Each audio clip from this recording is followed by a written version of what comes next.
They do it all the time. I want you to listen to this yesterday. This, again, is a contrast. You've got Joe Biden's open border. Everybody knows it's open because you can just look at it. I mean, go to Fox, go to Newsmax, go to Twitter, go to Rumble. Just put in border. You'll see drone footage, Bill Malugin footage, Newsmax footage, people who are down at the border, taking videos at the border. The border is open. You can walk in whenever you want. So creating a contrast on this immigration issue is important because Donald Trump made the immigration issue a finger-stick issue. This was a powerful moment yesterday. I'm going to tell you why it's important. But again, it involves contrast, but it also involves tactics and strategy. The Democrats are flooding the country for a reason. They've talked about it. They've talked about it thousands of times. Watch this. On day one, I will seal the border and will begin the largest domestic deportation operation in the history of our country. And if other countries say they won't take them back, we're not going to take them back. I will say that, yeah, here they come. You're just going to hold on to your britches because here they come. They're coming back. Ah! Welcome to Is This Thing Working? How you doing, Denise? I'm great. I'm great, everyone. I like to start the show with Bongino and President Trump. President Trump's funny. Hold on to your britches. Hold on because to here your they britches. come. That's it. Oh, man. You know, that's an old saying. You know that, right? Oh, yeah. My granny used to that's say a boomer. that. Yep, that's a boomer saying. It really is. So, you know, I guess that he showed his age, too. That was kind of funny. That was good, though. I like that. Yeah, what's funny is I'm like 11 months away from being a boomer. I'm a Gen X, but I'm only 11 months away. So I bleed over boomer and Gen X from time to time, man. Yeah, I'm just 6 months away from you, so you know that's how far away I am from boomer. That's my point, I guess. I have used the phrase, hold on to your britches. I have too. I wasn't going to say that. How dare you? How dare you bring that up and say our age? That's hilarious. But I will forever be a Gen Xer. I'm not a boomer. Anyway, welcome to the show, everybody. Thank you for showing up today. We love every day just bringing you the news. And one thing I want to point out and let everyone know, me and James were having this discussion earlier about journalists and activists and all that. So I kind of wanted to mention this. We are not journalists. So I just wanted to let everyone know that we bring you news from journalists and from activists. So we just bring you the news and tell you the facts, how we see it, and how the majority of the people with common sense see it. So that's what we are doing here. And yeah, you're right. We do. We just bring you the story. We give you our little perspectives on it, but in hopes that that will spur you to begin to critically think about these things and draw your own conclusions and your own perspectives. Exactly. Perfect. Yeah. Well said. But before we start the show, can you please do us a favor and share the show with all your friends? Also, stomp on that like button and please follow or subscribe wherever you see the name. Is This Thing Working? You are helping us grow every single day. We put you in the room. And don't forget what James always says. Be informed and become engaged. Yeah, let's get moving then. The biggest story, I think, in the next few days upcoming is a solar eclipse. We got an article from KXAN on this.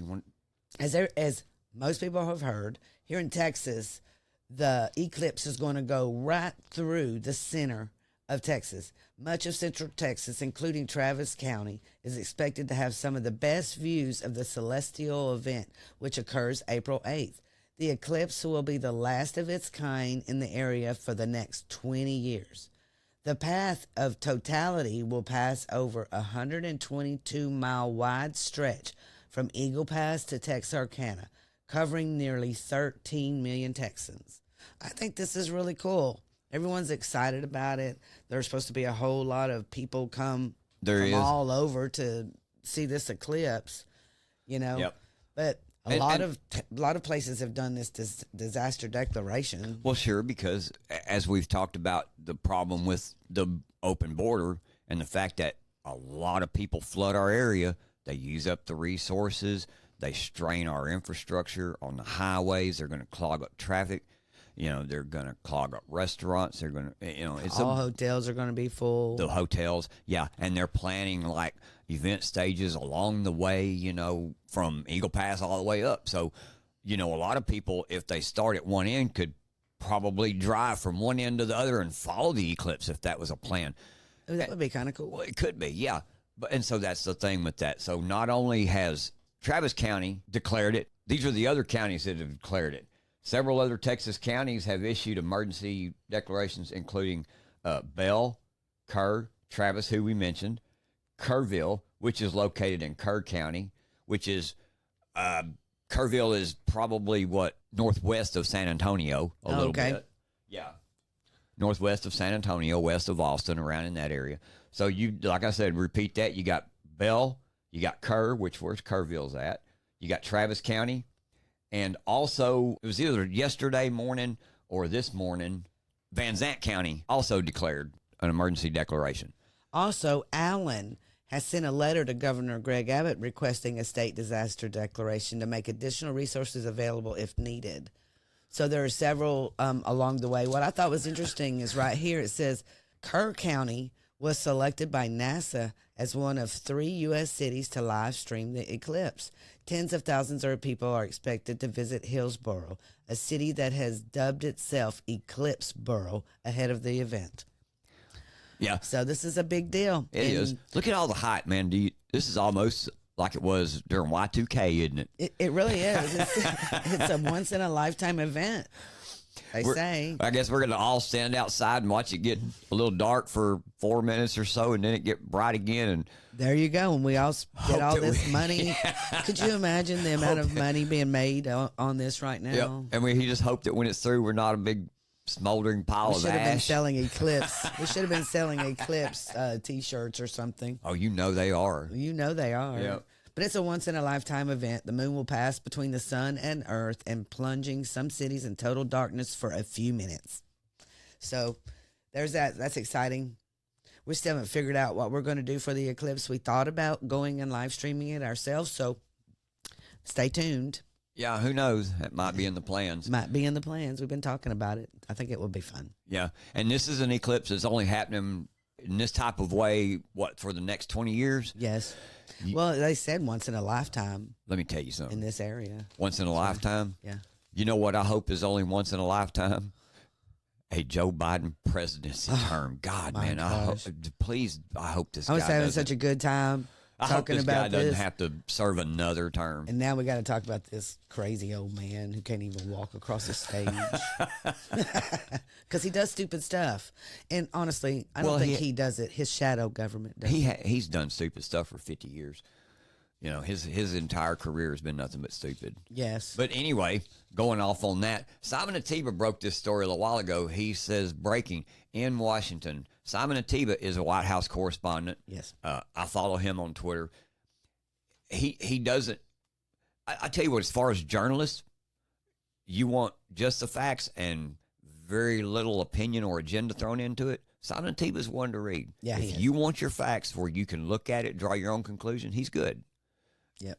Follow Simon Atiba. Maybe other people don't think that, but I do. But Yeah. this is what sometimes he can tick you off, but well, and he's had his battles with KJP and the White House. He's had his battles He of it. really He's been has. kicked out, He's been been through. banned. Yeah, he's been through a lot. But you know why? It's because what he does is he brings factual information to you and let you decide. I love it. I do too. This is what he says, though, and this is his report from this morning. He says, in a 4:59 a.m. Eastern Standard Time statement and ahead of the 2024 presidential election, President Biden announces his final rule to protect 2.2 million nonpartisan civil servants from political interference. Says they are necessary for our democracy to function. Biden writes, this is Biden's statement right here. Biden writes, today, my administration is announcing protection for 2.2 million career civil servants from political interference to guarantee that they can carry out their responsibilities in the best interest of the American people. He goes on to say, day in and day out, career civil servants provide the expertise and continuity necessary for our democracy to function. They provide Americans with life-saving and life-changing services and put opportunity within reach for millions. That's why since taking office, I have worked to strengthen, empower, and rebuild our career workforce. This rule is a step toward combating corruption and partisan interference to ensure civil servants are able to focus on the most important task at hand, delivering for the American people. Man, I got so many problems with this entire statement, don't you? My first one is our democracy to function.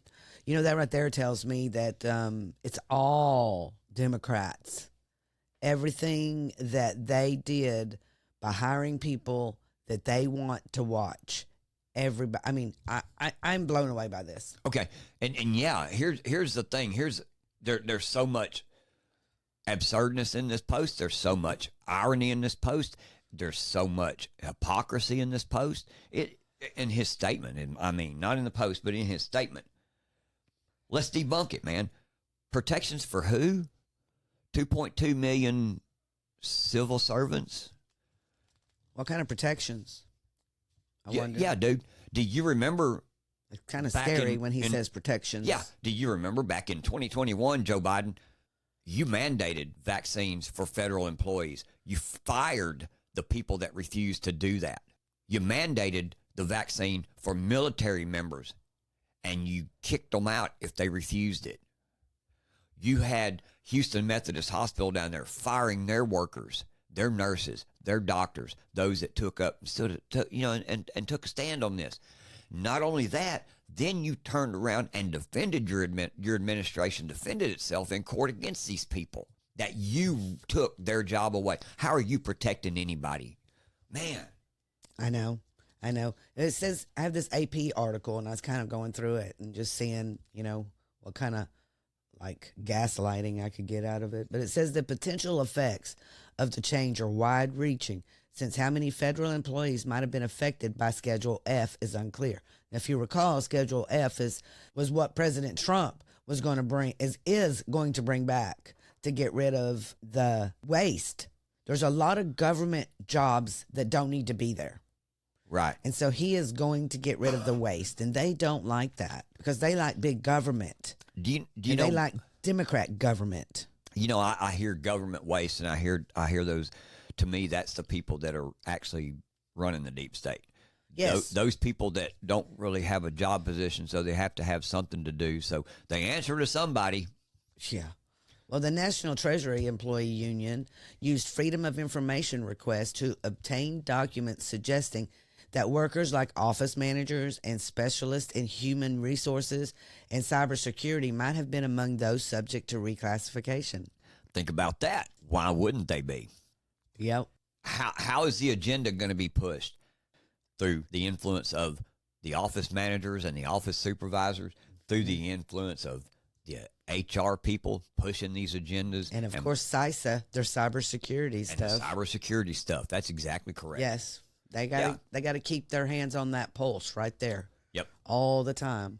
But the new rule moves to counter a future Schedule F order by spelling out procedural requirements for reclassifying federal employees and clarifying that civil service protections accrued by employees can't be taken away, regardless of job type. So that goes back to what I was saying. President Trump is getting rid of jobs that aren't needed or not wanted in a Republican administration. We won't need that because we don't do their EVs and their, we're going to get rid of all that. That's going to go. All them jobs are going to go away. These are the jobs. Hate it. Yep. These are the jobs, especially in the green energy sector. Mm-hmm. Yes. And you believe those were the ones that President Trump would target, was the green energy sector jobs? Yes. Those kind of people. Yes. Those and HR. Because we need our HR in there. And cybersecurity, because we need to watch them all the time because they are always spying. Hey, here's a thought. Those 2.2 million that he wants to protect, I bet they're DEI hires too. Yes, that right there. Yeah.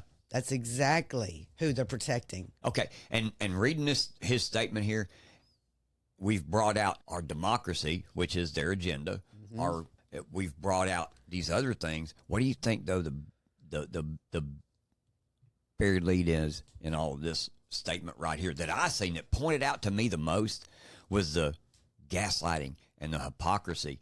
because look what he wants to all of a sudden protect people from now. Political interference. Dude, you spent 3 years interfering in politics, interfering in a presidential doing your damnedest to bring down a presidential candidate. Yes. Doing your damnedest actually to bring down 2, because you're doing your damnedest to bring down RFK Jr. also, because he's hot on your heels, man, and you know it. yes, and You know it. He's gonna help you lose. Do I want an RFK presidency? No. No, sir, I don't. Neither does anybody else. But we can use him to make sure Joe Biden doesn't, because like I said, a once-in-a-lifetime thing with Joe Biden and the problems that this man has caused our country in the last 3 years, I want this to be a once-in-a-lifetime thing, and hopefully the damage is not irreparable. It's gonna take years. Is Years to fix. irreparable a word, or, Yeah, it is. or is it irreparable? I think it's irreparable. Well, with our Texas slang, it's really hard sometimes. That's why I have a hard time reading New York people's stuff, because you know, we don't say words like that down here in Texas. Anyway, let's move forward. Yeah, Let's keep this show Okay, we got to rolling. keep this show rolling, because you know, Joe Biden, he is just totally tearing America apart. And another thing that we talk about every single day. What do we talk about every single day? Do you know? I bet you're screaming it now. I'm screaming it now. They screaming it now. They're at us. The border. Joe Biden is always messing with our border, because he likes to slap us in the face. But we talked about the border and the secret migrant flights on a previous show this week. So we knew Texas and Florida were the places where they were sending a majority of these migrant flights. But we got a list of all the states. And it says here, revealed, the U.S. cities Biden is flying hundreds of thousands of migrants in controversial program that sparked national security fears. And it does. And I don't understand why they're secret. Why can't you just be out in the open with your crime? You are anyway. I mean, you don't. How much more in our face does he need to be? Exactly. Yeah. So they're obviously not that secret, right? But the city is receiving Biden's flights of undocumented migrants, which we call illegal immigrants. Yes, that's what they are. That's what they are. They're Don't let the illegal press immigrants. fool you. You know, they like to use words. Democrats are all about words. Okay, so Miami in Florida received the most at 326,000 migrants, illegal immigrants. Now this list is from, I just want to point out, the flights landed in at least 43 different American airports from January through December 2023. So it doesn't have anything for this year yet. But Houston got the second at 21,964. I'm rattling paper over here. And then Los Angeles at 382. And then Boston at 4,879. Then San Francisco at 4,578. And then Atlanta at 4,515. And then Baltimore and Chicago. All right, Baltimore at 3,784. And Chicago at 1,556. So I'm pointing all this out because these are also the places that Governor Abbott is sending his bus loads. are going to all these: Chicago, Baltimore, Atlanta, every one of them, because they're sanctuary cities. And think Except for Houston and Miami are not. So I don't understand why they're not. They continue to bring them there, but we all know why. That was the point I was fixing to bring out. And Chicago does have a problem. They hate that these migrants are there overrunning their cities. So does New York. So does L.A. And what's odd is you don't even see New York on this on here at all. When we sat here and watched Mayor Adams cry for months about all of them being there. Yeah, I think New York's on there too. They're getting secret flights as well. Sure they are. Yeah, but that's what I'm talking about. Those are the ones that they always put out there in the news: Chicago, New York, Atlanta. But they never mention Miami and they never mention Houston, and that's where it's all at, man. Yes, that's where the majority of them are. You know, and what I don't understand is how come Governor DeSantis doesn't even know? Does he not know this is going on in Miami? I bet he does. I do too. There's no way he can't. There's no way he can't know. I know. What's up with that then? Yeah, what is up with that? But anyway, I'm just amazed. I'm amazed every single day the amount of people that have come into our country in the last 3 years. oh yeah, it's The people that we don't know, that are just being traveled all over, the people that are flying in secretly. You know, we have got to win. And this is a major national security issue here. And we want our listening audience to understand we're not against immigration. I'm not against a person wanting to come from another country and come to our country to better themselves because we are a superior nation. We have a lot of resources. We have a great system. We're a constitutional republic. People have the freedom and the liberty, and people come here. We're not against that. What I'm against and what Denise is against and what most of us who call ourselves patriot Americans, what we're against is a wide open border and allowing our country and our values and our traditions and our culture to be wiped out by this. We've had men that have stood on battlefields and fought and died for our country. We didn't fight on those battlefields and bleed and die for this. You know, same thing as Texas. We fought on the battlefield bet we did. for Texas. You bet we did. And then we're being invaded like we didn't fight and win a battle already. And we're being invaded by the people that we fought. We're being invaded by our own government. Our own government sits down there and fights against us, man. Yes. Yeah, it's crazy. Yeah. Yes, that's why we have to win, folks. We have got to work hard. And we are. The influencers, the journalists, we're out there, we're getting out information. And something else has happened that's really important. We really need to get this out here. So we're going to ask you to help us do this. I'm going to tell you about this state, Nebraska. It's a very Republican state, but it could cost President Trump the election against Joe Biden, according to, the noise out there. You can hear it. It's out there. People are like, it's 269, this and that. They come up with these numbers. I don't know how. And they both have won the primary, both of them, President Trump and Biden, of course. But this focused the attention on how the likely presidential election between the two rivals would play out. While Biden's approval rating and policies related to inflation, crime, immigration, and the Israeli-Palestinian conflict in Gaza have drawn consistent scrutiny for conservatives, the incumbent president has had a surge in recent polls. Anyway, We'll see about that. 8 separate polls published in March show promising numbers for Biden, including leads of stalemates in consequential battleground states, including Wisconsin, Pennsylvania, and Michigan. Now, you're going to have to watch these 3 states because Wisconsin and these three states are important. But I'm telling you, they're going to try to steal these 3 states. So we have to watch them very closely. And we have to get out. We have to register people to vote in these 3 states. They're very, very important. The polls have given Biden a slight lead on a national basis, though it isn't clear if it would give him an overall victory due to the Electoral College. Okay, so they're bringing out the Electoral College. They hate the Electoral College unless it benefits them. Well, this state, Nebraska, it benefits them because the electoral votes goes by district instead of winner takes all. That's the difference. 48 states are winner take all. 2 states are not, and that's Nebraska and Maine. So this is what we're really watching. And Obama won in 2008 because of Nebraska, because of this one extra electoral vote. And they won in 20 also, didn't they? Yes. With Biden? Yes. Biden won it in 20 also. Yeah. So it's very important. Well, what's going on now is with the 2024 election coming up really quick, people have taken to calling out Nebraska, saying, hey, how come you haven't fixed this? What? In years. You've known it was there. Right. You're a red state. Why haven't you fixed it? So that came out this week. And guess what? Charlie Kirk, he's the founder and president of Turning Point USA. And he warned about Nebraska. And he said it could cost Trump the election due to the state's use of the congressional district method. Suppose Donald Trump flips Arizona, Georgia, and Nevada, he says, next fall, as current polls all show him doing.